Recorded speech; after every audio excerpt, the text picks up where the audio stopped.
अब देखते हैं फीचर्स ऑफ डेमोक्रेसी। तो जो डेफिनेशन आपने लिखी थी, मैंने आपसे कहा था कि इनका मीनिंग आपको आगे मालूम पड़ेगा। तो इन्हीं को यहाँ पे हम डिस्क्राइब करेंगे और इनमें से कुछ फीचर्स को यहाँ पर निकालेंगे। तो सबसे ऊपर देखिए, डेमोक्रेसी की जो डेफिनेशन में सबसे ऊपर की जो लाइन लिखी थी, क्या थी वो? Democracy is a government of the people, यानी कि जनता की सरकार। इसी से पॉइंट बनाने की कोशिश करते हैं हम। सबसे पहला पॉइंट जो बनाएंगे हम इसी पॉइंट से बनाते हैं हम। ओके, तो देखिए, democracy is people own government. Democracy people की खुद की गवर्नमेंट है। अब ऐसा क्यों बोला गया इसको? Because it is directly elected by the people, क्योंकि ये जनता के द्वारा से खुद से चुनी जाती है, इसलिए जनता की खुद की सरकार है। Democracy is people own government. और आपने देखा था यहाँ पर लिखा था जनता की सरकार, तो इसी से एक पॉइंट यहाँ पर ये आपका बना हुआ है। सेकंड देखिए, इसमें लिखा हुआ है बाय द पीपल, यानी कि जनता द्वारा सरकार। तो डेमोक्रेसी में क्या होता है? सरकार जो चलाई जाती है वो जनता के द्वारा से चलाई जाती है। अब इससे एक पॉइंट बनाते हैं। Democracy is a form of government in which people run administration. Democracy ऐसा फॉर्म है गवर्नमेंट का जिसमें पीपल अपना एडमिनिस्ट्रेशन चलाते हैं। लेकिन ये अपना एडमिनिस्ट्रेशन चलाते कैसे हैं? With the help of elected representatives. क्या होता है इसके अंदर? जनता अपना एडमिनिस्ट्रेशन चला रही है, लेकिन चलाती कैसे है? जनता ने सबसे पहले क्या किया? अपने रिप्रेजेंटेटिव्स को चूज किया। अब वो रिप्रेजेंटेटिव्स एडमिनिस्ट्रेशन चलाते हैं, रूल करते हैं, लेकिन वो रूल करते हैं किसके बिहाफ पर? पीपल के बिहाफ पर। ठीक है, नेक्स्ट देखिए, इसमें क्या लिखा हुआ है? फॉर द पीपल, जनता के लिए सरकार। यानी कि जनता के लिए सरकार का क्या मीनिंग हुआ? कि डेमोक्रेसी जो काम करती है जनता के लिए करती है। ओके, अब इसे पॉइंट बनाते हैं। Democracy work for the people. Democracy work करती है लोगों के लिए, लेकिन ये काम कैसे करती है? Democracy work according to the needs and aspiration of the people. Needs का क्या मतलब होता है? आवश्यकता। एस्पिरेशन का मतलब क्या होता है? आकांक्षाएं।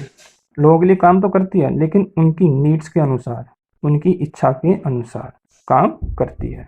ओके, नेक्स्ट फीचर देखते हैं इसको में। डेमोक्रेसी का नेक्स्ट फीचर क्या है? रेगुलर इलेक्शन, यानी कि इसमें इलेक्शंस होते हैं। इलेक्शन कैसे होते हैं? इलेक्शन आपके रेगुलर होते हैं। इसका क्या मतलब हुआ? एक निश्चित टाइम के बाद में इलेक्शन होना ही होना है। तो देखिए यहाँ पर इलेक्शन कैसे होते हैं? रेगुलर होते हैं, और इलेक्शन रेगुलर इंटरवल पर होते हैं। इंडिया में ये इलेक्शन कितने टाइम बाद होते हैं, आपको मालूम है या नहीं? आप बताना मुझे कमेंट करके कि आपको ये पता है कि इंडिया में इलेक्शन कितने समय बाद होते हैं। ओके, डेमोक्रेसी में सभी को वोट देने का राइट है। इसे आप यूनिवर्सल एडल्ट फ्रेंचाइज भी कह सकते हैं। इसका क्या मीनिंग होता है? जिसकी भी एज, किसी भी पर्सन की एज 18 या फिर उससे ज़्यादा है, 18 और मोर देन 18 ईयर्स है, ही और सी कैन कास्ट वोट। वो वोट डाल सकता है। ठीक है, जिसकी एज अगर 18 है या उससे ज़्यादा है, वो पर्सन वोट डाल सकता है। अब वो पर्सन चाहे किसी भी कास्ट का हो, या फिर अमीर हो, गरीब हो, पढ़ा लिखा हो, अनपढ़ हो, चाहे कैसा भी हो, वो पर्सन को वोट देने का राइट है, यदि उसकी एज 18 ईयर्स या उससे अधिक होती है तो। इसे कहते हैं universal adult franchise. Okay, democracy में हर किसी पर्सन को एक वोट देने का राइट होता है। एक पर्सन और एक ही वोट, और उनकी वैल्यू भी एक ही होगी। 1 पर्सन 1 वोट 1 वैल्यू। इसे आप 1 हेड 1 वोट भी कह सकते हैं। यानी कि एक पर्सन है, उसको सिर्फ एक ही वोट देने का राइट है। अमीर है तो उसका मतलब ये नहीं कि उसको 10 वोट देने का राइट मिल जाएगा, उसको भी एक ही वोट देने का राइट है, और उसकी वैल्यू भी एक ही होगी। चाहे अमीर हो या गरीब हो, उसको एक ही वोट डालना है, और उसकी वैल्यू कैसे होगी? एक ही वैल्यू होगी। नेक्स्ट फीचर देखते हैं इसका। Based on the principle of equality, समानता के सिद्धांत पर आधारित। डेमोक्रेसी समानता के सिद्धांत पर आधारित है। इसका क्या मतलब होता है? कि इसमें किसी तरह का भेदभाव नहीं किया जाएगा, किसी भी तरह का डिस्क्रिमिनेशन यहाँ पे नहीं होगा, डिस्क्रिमिनेशन नहीं होगा। यहाँ पर सभी कैसे लोग होंगे, सभी इक्वल होंगे और किसी भी तरह की अनटचेबिलिटी भी यहाँ पर नहीं होगी। आपने देखा होगा इस तरह का गांव के एरिया में ज़्यादा मिलता है कि लोग छुआछूत ज़्यादा करते हैं, लेकिन वो डेमोक्रेसी के अंदर ऐसा नहीं होगा। हालांकि थोड़ा बहुत इंडिया के अंदर अभी भी होते हैं, लेकिन ऐसा डेमोक्रेसी के अंदर प्रोविज़न नहीं है कि कोई इस तरह को करे। यानी कि सभी लोग कैसे होंगे, सभी लोग इक्वल होंगे और यहाँ पर किसी तरह का भेदभाव नहीं किया जाता है। ओके, डेमोक्रेसी में नेक्स्ट फीचर क्या है, डेमोक्रेसी में सिटीजन्स को फंडामेंटल राइट्स प्रोवाइड किए जाते हैं। इसको हिंदी में क्या कहते हैं, इसे हिंदी में कह सकते हैं आप आधारभूत अधिकार या फिर मौलिक अधिकार, और इनको हम बेसिक राइट भी कह सकते हैं। इंडिया की जो कॉन्स्टिट्यूशन है उसने सिटीजन्स को 6 तरह के फंडामेंटल राइट्स प्रोवाइड किए हैं। जैसे कि आपने सुना होगा right to equality, right to freedom, इस तरह से इंडिया ने 6 तरह के फंडामेंटल राइट्स सिटीजन्स को दे रखे हैं। तो डेमोक्रेसी में क्या होता है, गवर्नमेंट अपने सिटीजन्स को फंडामेंटल राइट्स भी देती है। Student, can you make a list of the fundamental rights provided by the constitution of India.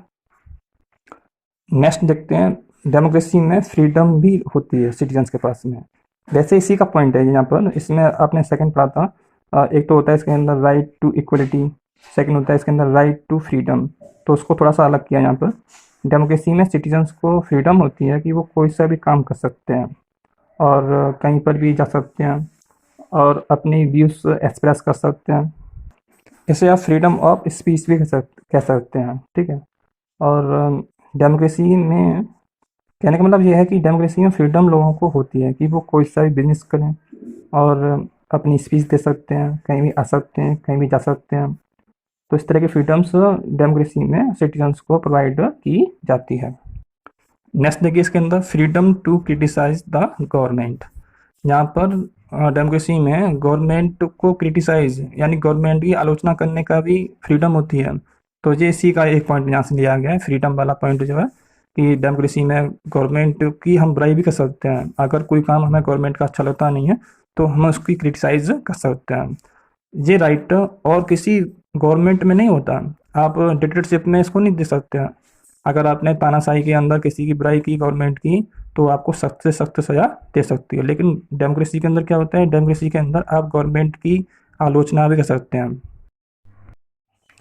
Students एक बार इनको मतलब देख लेते हैं, याद करने का तरीका क्या होगा, कैसे याद करेंगे उसको। बहुत ही सिंपल तरह से याद कर सकते हैं। पहले तो डेफिनेशन याद कर लीजिए आप इसकी। एक पॉइंट तो आपका इसी में से बन जाएगा। 3 बना सकते हैं, वैसे तो 1 2 3 बना सकते हैं पॉइंट हम, फिर भी देखो बहुत ही सिंपल तरह से याद कर सकते हैं इसको कि डेमोक्रेसी के फीचर्स याद करने हैं आपको। तो एक पॉइंट याद कर लीजिए, democracy is the government of the people, जनता की खुद की सरकार है ये। ओके, और दूसरी चीज़ आपको मालूम होगा कि अपना देश एक डेमोक्रेटिक देश है। तो अपने देश में कौन कौन सी चीज़ें होती हैं उनको देखिए। हमारे देश में इलेक्शन होते हैं, ऑफ कोर्स होते हैं। तो आप इस पॉइंट को यहाँ पर लिख दीजिए कि डेमोक्रेसी में इलेक्शंस होते हैं। इलेक्शन आपके रेगुलर होते हैं और सभी को वोट देने का राइट यहाँ पर होता है। हमारे देश में लोगों को फंडामेंटल राइट्स हैं, ऑफ कोर्स हैं। तो आप एक पॉइंट और लिख सकते हैं यहाँ पर, डेमोक्रेसी में सिटीजन्स को फंडामेंटल राइट्स दिए जाते हैं। फ्रीडम है, फ्रीडम भी है। गवर्नमेंट को क्रिटिसाइज करने का राइट है, वो भी है। तो आप इन फीचर्स को डेमोक्रेसी के फीचर्स में लिख सकते हैं जो अपने देश में पाए जाते हैं। राइट्स भी हैं हमारे देश में, इलेक्शन भी होते हैं, तो ये फीचर्स हो जाएंगे। एक तरीका और बताऊँ मैं आपको, आपका चैप्टर नंबर 4 इलेक्शन के बारे में है, चैप्टर नंबर 6 फंडामेंटल राइट्स के बारे में है। चैप्टर्स के नाम याद कर लीजिए। तो एक फीचर्स तो आपका इससे बन जाएगा, चैप्टर 4 से इलेक्शन के बारे में है, तो लिख सकते हैं डेमोक्रेसी के अंदर इलेक्शंस होते हैं। और एक चैप्टर नंबर 6 फंडामेंटल राइट्स के बारे में दे रखा है, तो आप इसको फीचर बना के लिख दीजिए कि डेमोक्रेसी के अंदर फंडामेंटल राइट्स भी होते हैं। ओके, नेक्स्ट फीचर्स जो रह गए हैं इसके, वो कल न्यू वीडियो में पढ़ेंगे हम इसको, और डेमोक्रेसी के मेरिट्स डीमेरिट्स देखेंगे। आज के लिए सिर्फ इतना ही। Okay, thank you.